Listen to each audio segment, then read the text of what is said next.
This is Athena Jezik, and I'm going to be working on Cindy's back, which I have not worked on before. She does quite a bit of yoga, so the muscles are going to be different because they're accustomed to stretching.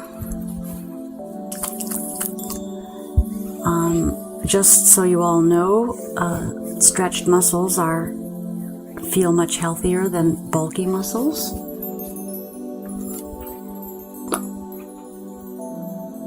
We were having a little discussion about that a little earlier. So if you are going to work with a lot of weights, it would be wise not to do too much of it unless you want to get really big, because there's some things that happen as you grow older with a lot of muscle mass. The diet will play into it, and if there's any kind of fat that's starting to form, it will marble through the muscles first, and then it will become subcutaneous. So you may be putting yourself in a position to be rather bulky your whole life. And if you do want to do that, I would strongly urge you all to use a lot of stretching, some kind of yoga class, some kind of dance class, something that's going to get you lengthened. Plus, the bodybuilding doesn't tend to, it's more mechanical the way that it works. So the yoga movement allows for better range of motion in all of the spinal processes and the joints and everywhere. So there's another advantage to stretching and moving. And movement is something that should be considered more as a way of fitness than things that are static, although it all can be beneficial if it's well balanced for the body type. But movement, in my opinion and from my experience, is really what's going to keep you in the best shape. Because then as you grow older, you're not going to lose so much of your stretch or your flexibility. You'll be able to move with grace, and it really helps, like if you have a fall, when you're more flexible and your joints are not seizing up, because when you do make a fall, you can catch yourself better and not maybe break a hip or something like that. Sometimes falls are just falls, but I know for myself, I've had some pretty wicked falls, and I've caught myself remarkably well. And oftentimes people think I did that on purpose. It was so graceful. So I just urge all of you to pay attention to what it is you're doing to yourselves, to your bodies, as you're getting onto your new programs of fitness or diet or exercise. And study a little bit. Make sure that it's what you want and not being pressured by what seems to be vogue for the moment. So I'm working the same way that I work other backs, going around the shoulder blades. And now we're coming down into the low back area. And because there's a lot of flexibility movement that she does, there's not that ripply effect down here at all. It's very smooth.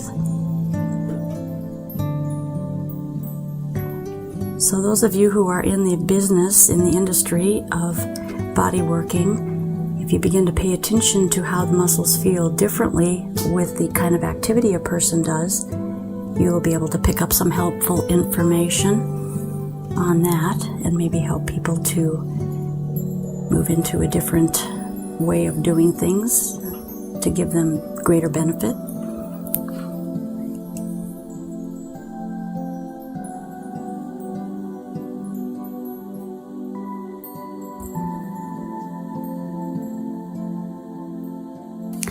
It seems like everything becomes so commercialized. I mean, even exercise becomes so commercialized, and money making and producing and all that, that we continually stay a little more detached to it all, because it's an investment in things and going to a place. And not that there's anything wrong with that, but there's just so many other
facilities for things we think are wrong when it might not be anything that severe, begin to tune into ourselves and see what we can do, the society would be completely different. And I'm of the mind that good food, good water, good air, if we focused on keeping our legislators, the people who are supposed to be taking care of us, rather than allowing them to continue to dump fluoride in the water and take on things that are harmful for us, forcing vaccinations on kids and all that kind of stuff, we would see a society that is very healthy. The problem is that it's a business, and it's a very profitable business. And unfortunately, humanity is the merchandise.